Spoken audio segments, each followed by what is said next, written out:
Now on BBC One, the BBC News with Fiona Bruce, live from Windsor. In a day of ceremony and sorrow, the nation and the world has bidden farewell to Queen Elizabeth II.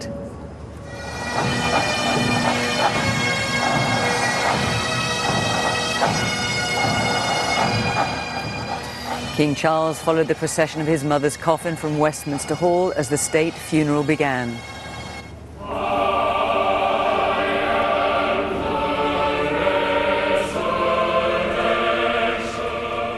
The coffin was carried into Westminster Abbey for a service attended by 2,000 guests, including 500 foreign leaders, royals and dignitaries.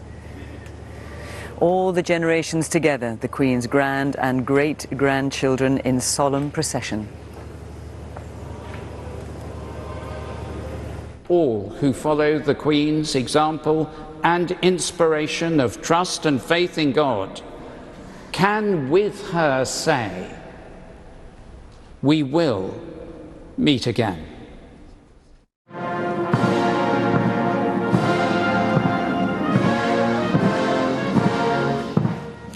The funeral march echoed around central London as the coffin was accompanied on its final journey by members of the armed forces from the UK and Commonwealth. Around the country, people gathered in towns and cities to watch the funeral and to pay their own respects. A few of us were singing hymns along and the national anthem, just immensely proud to be British. Everybody stood up, everybody sang, it was very emotional. After the spectacular pageantry in London, the day ended here at Windsor, the home of the Queen since childhood. Down the long walk, crowds gathered to watch the Grenadier Guards accompany the late Queen to her last resting place. And in the final act of a day laden with ceremony, the wand of the Lord Chamberlain was broken, symbolising the end of the late Queen's reign, and it will be buried with her.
Good evening from Windsor, the final resting place of the late Queen and where a service has just been held in St George's Chapel in honour of her life.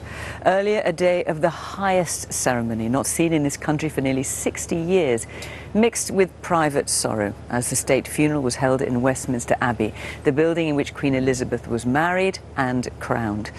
King Charles, along with other members of the royal family, walked behind her coffin